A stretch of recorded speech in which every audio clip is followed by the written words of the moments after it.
Morning class. तो आज से स्टार्ट करने जा रहे हैं death of our partner. Admission of a partner पढ़ चुके हैं, रिटायरमेंट ऑफ अ पार्टनर पढ़ चुके हैं और आज से स्टार्ट करने जा रहे हैं death of our partner. Simple treatment है, जैसे रिटायरमेंट में करते थे, जैसे एडमिशन में करते थे, वही ट्रीटमेंट कहाँ पास है, डेथ में। मतलब इसमें होता क्या है, एडमिशन में क्या बोलते थे, जब पार्टनर पार्टनरशिप फर्म के अंदर आता था तब अकाउंटिंग ट्रीटमेंट क्या होती थी। रिटायरमेंट क्या बोलते हैं, जब पार्टनर अपने विल से मर्जी से पार्टनरशिप फर्म छोड़कर जा रहा है तब क्या होगी एंट्री, या तब क्या होगा accounting treatment.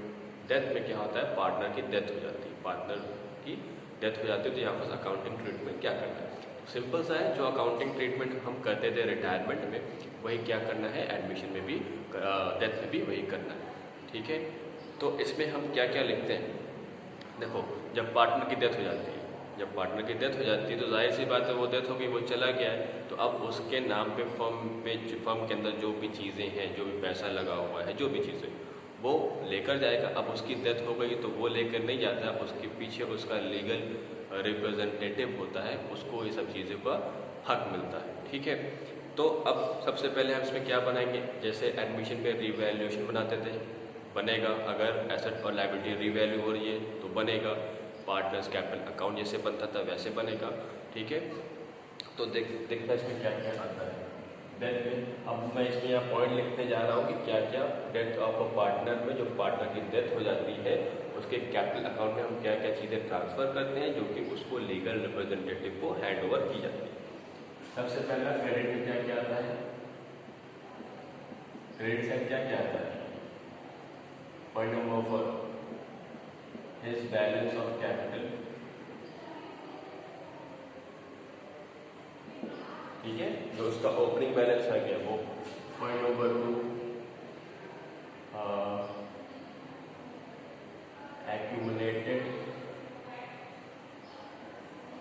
Profit oblique reserve, जो बैलेंस शीट में प्रॉफिट पड़ा हुआ है या रिजर्व पड़ा हुआ, उसका वो अपना हिस्सा उसके कैपिटल अकाउंट में चला जाता है। ठीक है, और क्या आता है, शेयर ऑफ गुडविल,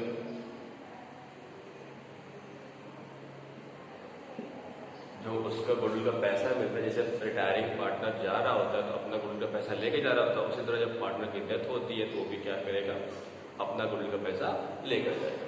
और क्या मिलेगा इसको, प्रॉफिट ऑन रिवैल्यूएशन। ठीक है, प्रॉफिट रिवैल्यूएशन का मिलेगा। और क्या मिलेगा इसको, fifth his share of profit till date of death.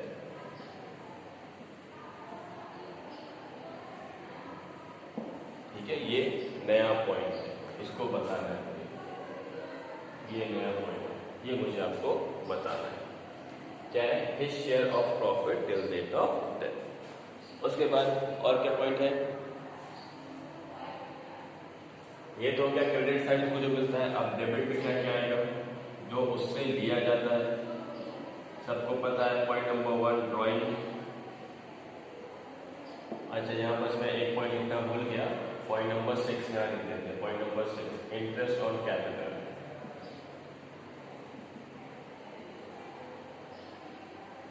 ठीक है, पॉइंट नंबर 1 2 3 4 5 और 6 ऊपर लिख दिया, इंटरेस्ट ऑन कैपिटल। डेबिट में क्या क्या आएगा, ड्राइंग आ गई। सेकंड क्या आ जाएगा, इंटरेस्ट ऑन ड्राइंग। ठीक है, थर्ड क्या हो जाएगा, लॉस ऑन रिवैल्यूएशन। ठीक है, फोर्थ क्या हो जाएगा, एक्यूमुलेटेड लॉस।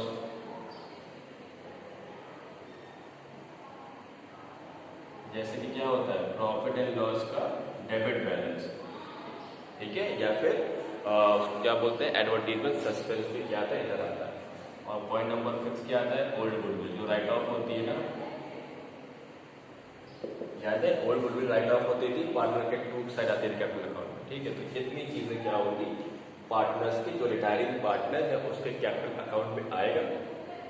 ये सिर्फ करने के बाद जो उसका क्लोजिंग बैलेंस होता है वो हम किसको ट्रांसफर कर देते हैं, या तो उसके लोन अकाउंट में ट्रांसफर करेंगे या फिर उसको लीगल रिप्रेजेंटेटिव को हैंड ओवर कर देंगे।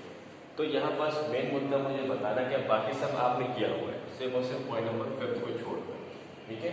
ये मैंने नहीं बताया हुआ, बाकी सारी चीजें आप लोगों ने पढ़ रखी है।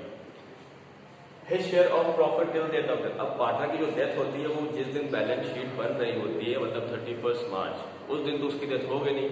डेथ क्या है, सडन है, कभी भी हो गई, कभी 15 मार्च को हो गई, कभी 15 अगस्त को हो गई, कभी 20 अगस्त को हो गई, कभी 1 जुलाई को हो गई, कभी हो सकती है, ठीक है। तो डेथ जो होती है वो साल के बीच में होती है। तो देखो जैसे यहाँ पर समझना, ये है 1 अप्रैल और ये है 31 मार्च, ठीक है। ये क्वेश्चन है। अब यहाँ पर साल शुरू हुआ, अब पार्टनर की डेथ मान लें यहाँ पर क्या हो गई, सीज डेथ। ये डेट क्या है, ये डेट है यहाँ पर, ये डेट है 1 अगस्त। 1 अगस्त को क्या होगा, सी की डेथ हो गई, सीज डेथ, ठीक है। 1 अगस्त को क्या हो गया, सी की डेथ हो गई। अब जब सी की डेथ हुई, सी ने 1 अप्रैल से लेकर 1 अगस्त तक, मतलब कितने महीने हुए, अप्रैल मई जून जुलाई, 4 महीना 4 मंथ उसने काम किया है, ठीक है। तो 4 मंथ का उसको क्या होगा, फिर 4 मंथ का वो एंटाइटल होगा शेयर ऑफ प्रॉफिट, क्योंकि 4 महीना फर्म ने 4 महीना काम किया, उसकी डेथ हुई तो उतने दिन फर्म ने काम किया होगा, उतने दिन फर्म ने प्रॉफिट या लॉस कमाया ही होगा। सपोज करो प्रॉफिट कमाया हुआ है, तो जिस दिन उसकी डेथ हुई है उस साल के स्टार्टिंग से उस दिन तक वो था death, till date of death वो था, उतने में फर्म ने प्रॉफिट कमाया हुआ होगा, ठीक है। अगर नहीं कमाया हुआ है तो कुछ तरीके से हम निकालते हैं कितना प्रॉफिट उतना कमाना चाहिए। तो उस प्रॉफिट में 4 महीने यहाँ पर 4 महीने उसने काम किया, तो उस 4 महीने का हम प्रॉफिट कैलकुलेट करते हैं, इमेजिनरी बेसिस पे ही कैलकुलेट करते हैं, क्योंकि हम अकाउंट बंद कब करते हैं, अकाउंट क्लोज कब करते हैं, साल के आखिर पे, ठीक है। लेकिन पार्टनर की डेथ कहाँ हो जाती है, साल के बीच में, तो हमें साल के बीच में जो जिसकी डेथ हुई उसका अकाउंट सेटल करना होता है, उसका अकाउंट क्लोज करना होता है। तो प्रॉफिट कैलकुलेट तो हम ईयर एंड पे करते हैं ना, लेकिन यहाँ से यहाँ तक हमें प्रॉफिट निकालना है, जितने दिन उसने काम किया हमें उसका प्रॉफिट निकालना है। क्यों, क्योंकि उसको हमें देना है। तो उसका जो प्रॉफिट है उसको निकालने का 2 तरीका है, उस बेसिस में उसका प्रॉफिट निकालते हैं, उसके अकाउंट में ट्रांसफर कर देते हैं, ठीक है। तो यहाँ पर सिर्फ 2 तरीका है। उसने 4 महीने काम किया, therefore 4 महीने उसने काम किया, तो उसने क्या, वो एंटाइटल है प्रॉफिट, ठीक है। therefore C is entitled to a profit of 4 month। सी को 4 मंथ का प्रॉफिट मिलना चाहिए। तो इस प्रॉफिट को निकालने का 2 तरीका है, एक तरीका है टाइम बेसिस और दूसरा तरीका है टर्न ओवर बेसिस, ठीक है। इन 2 तरीकों से हम किसी भी एक तरीके से, जैसा क्वेश्चन में इंफॉर्मेशन दी होगी उस हिसाब से हम क्या निकालेंगे, share of profit according to time basis और टर्न ओवर बेसिस। तो ये जो मैंने बताया है ये मैंने पॉइंट नंबर 5 में ही एक्सप्लेन किया हुआ है, ठीक है। तो बात आपको समझ में आई। ये सारी चीज़ें जैसे नॉर्मल पार्टनर, जैसे पार्टनर रिटायर होता है ना, उसके कैपिटल अकाउंट में जिससे ट्रांसफर होती है, सेम सारी चीज़ें वही ट्रांसफर होगी, बस एडिशनल पॉइंट क्या है, share of profit till date of death. उसको निकालने का 2 तरीका है, एक टाइम बेसिस है और एक क्या है, टर्न ओवर बेसिस, ठीक है। तो अब समझते हैं टाइम बेसिस क्या होता है। मैं इसको इरेज कर रहा हूँ, उसको कॉपी कर लो।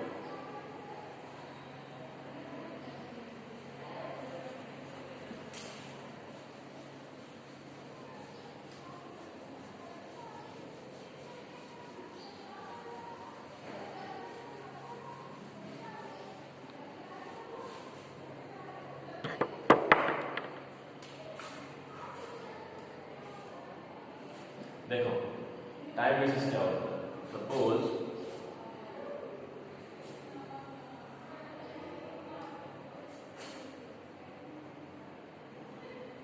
ये है फर्स्ट ईयर, ये है सेकेंड ईयर, ये है थर्ड ईयर, ठीक है, first year, second year, third year, और ये है फोर्थ ईयर, और इसकी डेट ये 1 अप्रैल और ये है 31 मार्च, ठीक, बस वही नहीं। और पार्टनर की डेथ हो रही है 1 अगस्त, ठीक है। तो पार्टनर ने कितने दिन काम किया? पार्टनर ने काम किया 4 मंथ, ठीक। तो क्वेश्चन कहता है, ये मैं बता रहा हूँ टाइम बेसिस, क्वेश्चन कहता है कि प्रीवियस 3 ईयर या 4 ईयर या कुछ भी हो, जो क्वेश्चन बोलेगा, उन प्रीवियस ईयर का एवरेज ले लीजिए, उसको हम क्या मानेंगे? करंट ईयर का प्रॉफिट मानेंगे, ठीक है। वो अज्यूम कर लेंगे कि उसका एवरेज जो होगा वो मेरा करंट ईयर का प्रॉफिट होगा, फिर उस करंट ईयर के प्रॉफिट से जितने दिन उसने काम किया है उसका उतने दिन का हम प्रॉफिट निकालेंगे, 4 महीने का प्रॉफिट आ जाएगा, फिर 4 महीने में जो पार्टनर डेथ हुई है उसका शेयर ऑफ प्रॉफिट निकालेंगे। सपोज यहाँ पर जो फर्म का प्रॉफिट है वो 30,000, यहाँ 50,000 है, ठीक है, और यहाँ कितना है 40,000।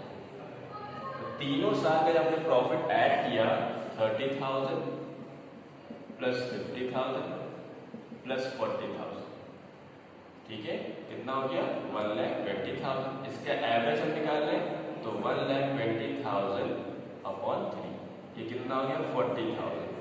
इसका मतलब क्या हुआ? ऑन एन एवरेज बेसिस हम हर साल कितना पैसा कमा रहे हैं? 40,000। तो इसी 40,000 को हम क्या मान लेते हैं? इस फुल ईयर का हम क्या मान लेते हैं? प्रॉफिट कितना है? 40,000। ये फुल ईयर का प्रॉफिट है, हमें चाहिए कितने का? 4 मंथ का, ठीक है। तो टाइम बेसिस में फर्स्ट स्टेप क्या है? Calculate the profit for the whole year, ठीक है। पहले हमने क्या किया? पूरे साल का प्रॉफिट निकाल लिया 40,000 by taking the average of previous 3 year और 4 ईयर और 2 year as the question says, ठीक है।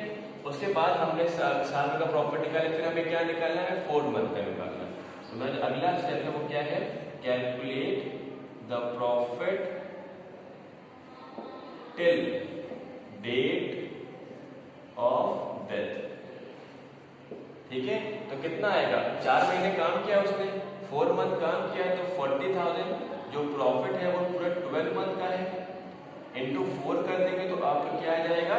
4 मंथ का प्रॉफिट, ठीक है। ये कुछ राउंड फिगर आएगी, डिवाइड तो प्रॉपरली नहीं हो पाएगा, ठीक है। ये 1 टाइम्स, ये 3 टाइम्स, ये 13,333, ये आपका क्या आएगा? Profit till date of death.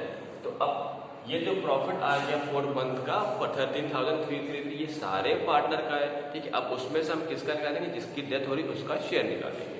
तो नेक्स्ट स्टेप जो है वो है क्या निकालना है? मैंने कॉमर्स नहीं लिया है सर, एक बार बोल तो देते हैं, मैं सब बच्चे पूछ रहे मोबाइल पे।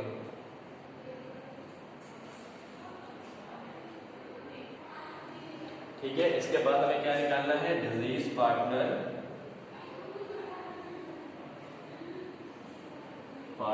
शेयर ऑफ प्रॉफिट, ठीक है।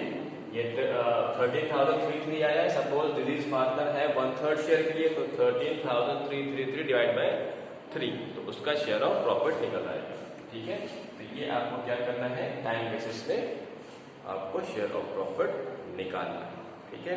नेक्स्ट है टर्न ओवर बेसिस। सो कॉपी कर लो, turn over basis.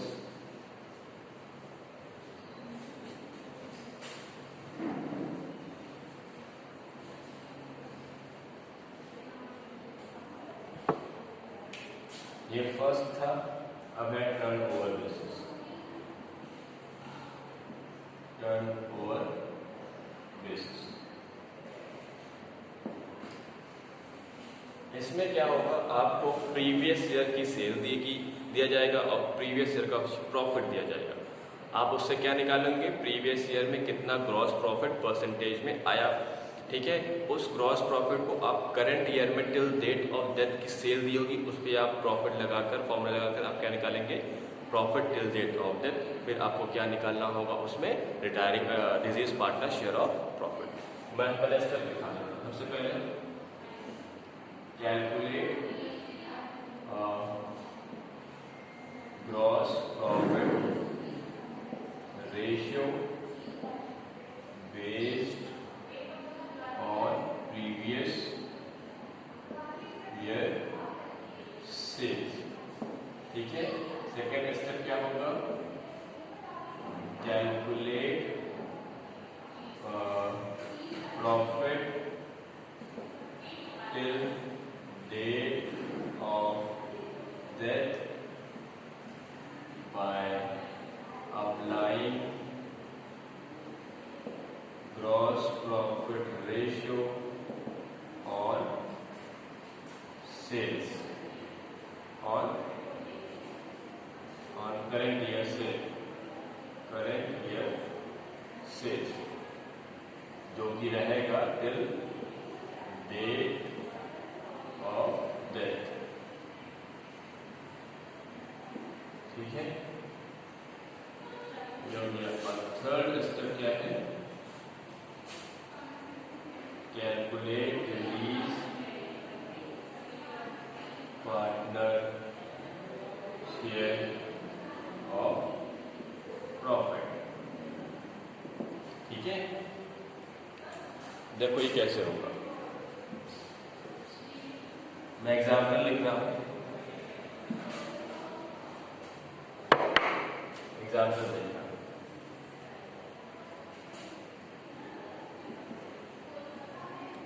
Previous year cell है आपकी 1 लाख रुपीज। ठीक है, प्रीवियस ईयर प्रॉफिट है आपका 40,000 रुपीज। ठीक, sales till date of death है आपकी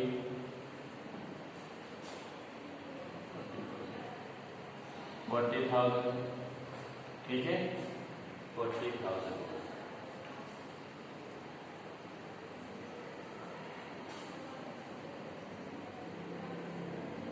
और